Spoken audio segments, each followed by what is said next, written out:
right, boys and girls, I hope you guys had a great weekend. It was gorgeous yesterday, and I'm sure you were outside. I want to give a shout out to Quinn and Eva and Wesley and Grayson for their awesome Monet's sunbathing frogs on the lily pad. I love the pictures, and keep them coming, you guys.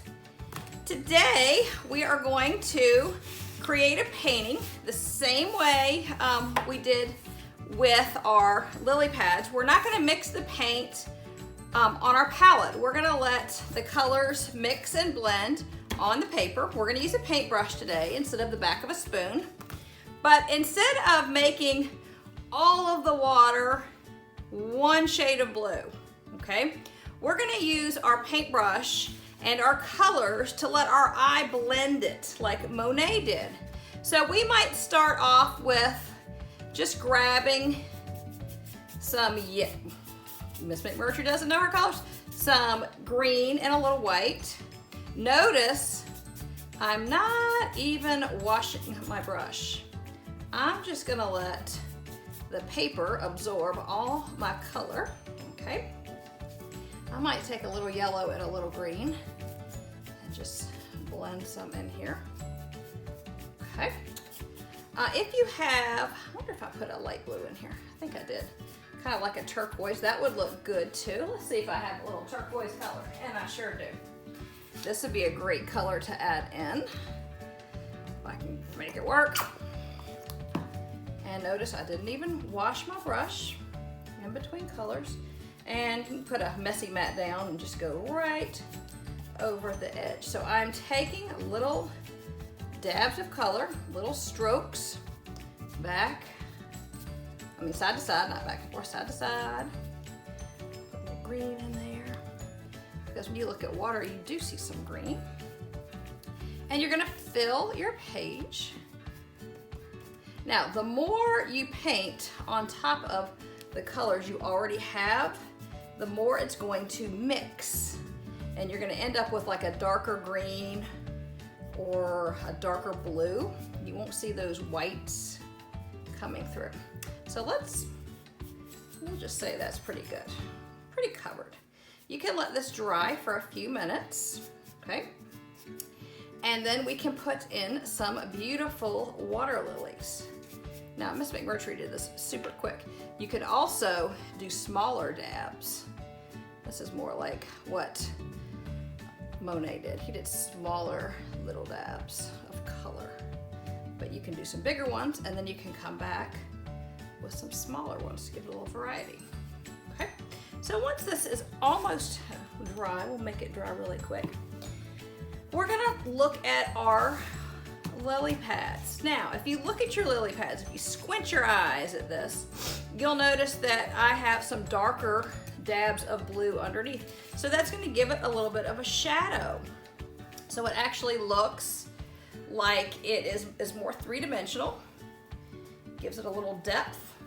So when I start to do my lily pad, I might take, and I'll probably just do one here since we're still wet. I'll probably take some green and dab it in here. And I might take some yellow and put it kind of on the top. So it looks maybe like the sun is hitting the top of that lily pad, okay? And this is pretty wet, so you might want to let it dry a little bit before you do this. You can also add a little white in here. You can give it a little bit lighter green. And to put those little shadows, go ahead and grab some blue and put some dabs underneath of here, okay? Just like that. It gives it a little bit of a shadow, so it looks like it's under the water. Now, for your flower, your beautiful flower on your lily pad, I used pink and white, and I'm just wiping my brush on my apron. And I grabbed some pink and white, and I did just some spikes going up, just like that. And it's cool because I think if it's wet, if you're using the wet on wet technique like I am, you're gonna get a little bit of that blue in there. So there is one lily pad. Maybe I'll go ahead and make another one. Let's see here. And you are more than welcome to wash your brush if it gets a little too mucky. Okay, Miss McMurtry, like I said, is just wiping hers wherever. And I'm gonna grab some green. Hope you can see this here. Blue green. Oh, I like that one. I love all that yellow in there. And I'm gonna go straight for the blue. Put my little shadow. That one turned out really nice.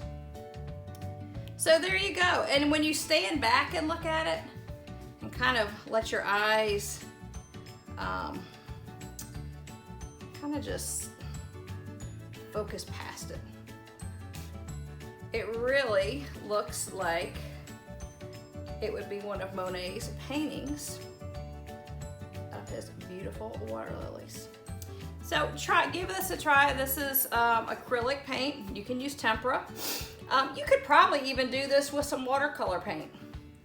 And I can't wait to see what you come up with. I bet the Moy girls could do a huge canvas for Mom. You know, we've got Mother's Day coming up, people. This would be a beautiful painting for the kiddos to try. And the beauty of it is just, it's simple, and you're dabbing, and you can't mess anything up. Look at the pink I'm adding in here. Isn't that pretty? All right, guys, have a wonderful day. I hope you get outside today because it is beautiful. I'll see you later, alligators. Bye-bye.